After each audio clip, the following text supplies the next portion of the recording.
À partir du 8e siècle, les Vikings quittent la Scandinavie et sillonnent les mers et les fleuves d'Europe à la recherche de nouvelles terres et de routes commerciales. Guerriers redoutés, ils lancent des raids sur les royaumes saxons d'Angleterre, l'Empire carolingien et l'Émirat de Cordoue. Habiles commerçants, ils importent des verreries de Rhénanie, de la soie de Byzance et exportent de l'ambre, de la fourrure et des esclaves. Marins expérimentés, ils atteignent les îles britanniques, l'Espagne, Byzance, l'Islande et vers l'an 1000 le nord du Canada, devenant les premiers Européens à atteindre le continent américain.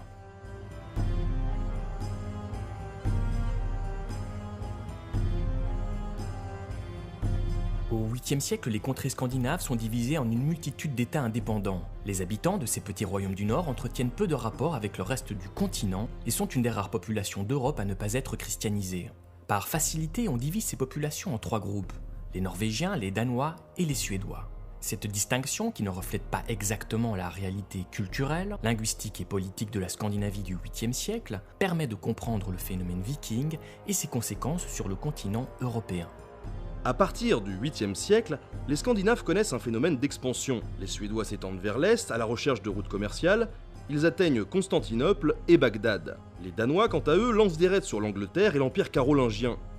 Les Norvégiens naviguent vers l'ouest, ils colonisent l'Islande, le Groenland et atteignent l'Amérique 500 ans avant Christophe Colomb. Cette période d'expansion est surnommée l'âge des Vikings. Les Vikings sont des Scandinaves qui menèrent des expéditions pour piller, coloniser ou commercer. Ces expéditions n'auraient jamais pu avoir lieu sans leurs célèbres navires, capables de traverser les mers les plus agitées, de remonter les fleuves, et qui étaient suffisamment légers pour être transportés. Parmi les peuples scandinaves, les Suédois se distinguent d'ailleurs pour leur habileté à commercer. Les Suédois, peuple de commerçants, étendent principalement leur influence vers l'est. Les plaines slaves leur permettent avec leur réseau ramifié de cours d'eau de relier la Baltique à la mer Noire et la mer Caspienne. Quand ils sont en Orient, les Scandinaves sont appelés Varegs ou Russes. Ils disposent de 2 routes pour atteindre l'est. La première, la voie de l'ouest, la plus courte, permet d'atteindre la mer Noire. Elle suit 3 fleuves ou rivières, le Volkhov, la Lovat et le Dniepr, sur environ 2000 km.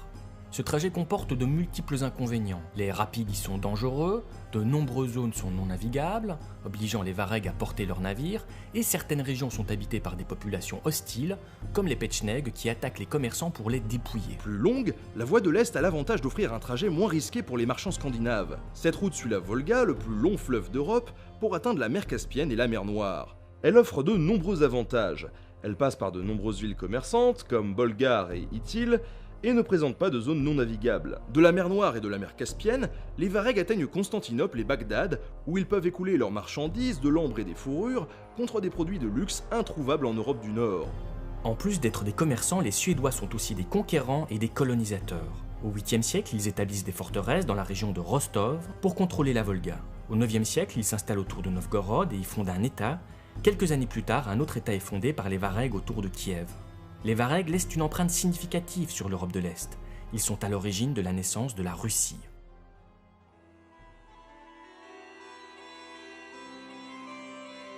Craints et redoutés dans toute l'Europe occidentale, les Danois lancent, dès la fin du 8e siècle, des raids le long de la mer du Nord, de la Manche et de l'océan Atlantique. Après la mort de Charlemagne en 814, les raids s'intensifient. La Grande-Bretagne est particulièrement touchée par les expéditions lancées par les Vikings danois. À la fin du 8e siècle, l'Angleterre est divisée en plusieurs royaumes saxons indépendants, dont les principaux sont les royaumes de Wessex, de Mercie, de Northumbrie et d'Est-Anglie. Cette division politique affaiblit les Saxons dans leur lutte contre les Vikings.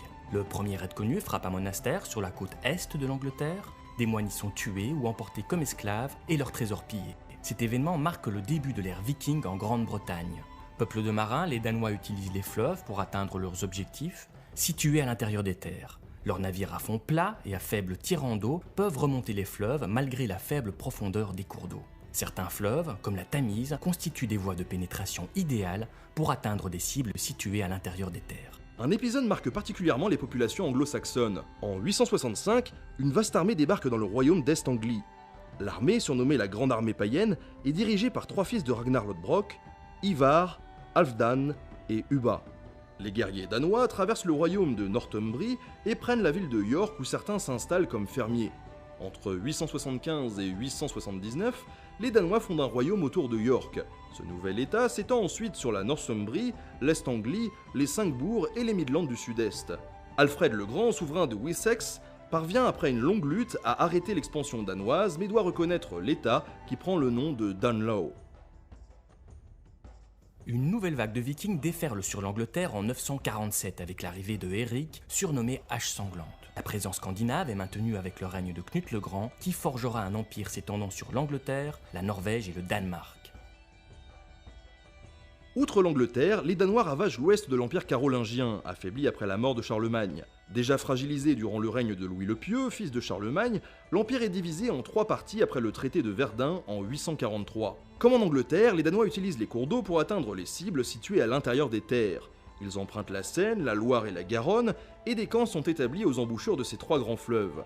De nombreuses villes sont attaquées, Toulouse en 844, Paris en 845, Bordeaux en 848, Périgueux en 849 et Tours en 853. À l'est, les Vikings remontent l'Elbe et le Rhin et pillent et incendient Cologne et Aix-la-Chapelle. Certains souverains préfèrent négocier avec ces guerriers venus du nord.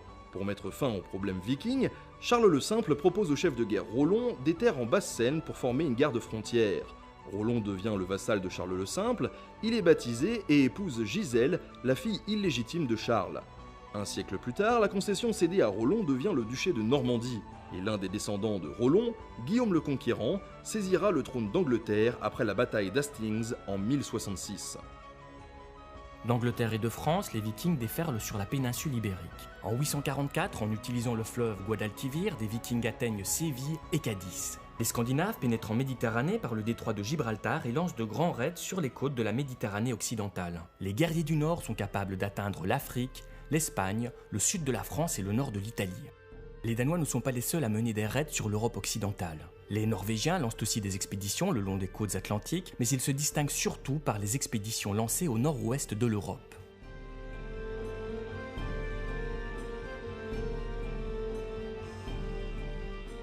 Les Norvégiens, plus que tout autre peuple scandinave, méritent les qualificatifs d'explorateurs et de découvreurs.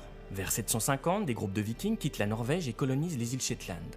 Ils s'installent ensuite dans les îles Orcades et créent des colonies de peuplement dans le nord de l'Écosse et dans les îles Hébrides. En 795, le monastère d'Iona, principal foyer de l'église celte, est pillé. Suite aux menaces que représentent les Vikings, Kenneth MacAlpine unifie les Scots et les Pictes. Cette union pose les bases du futur royaume d'Écosse.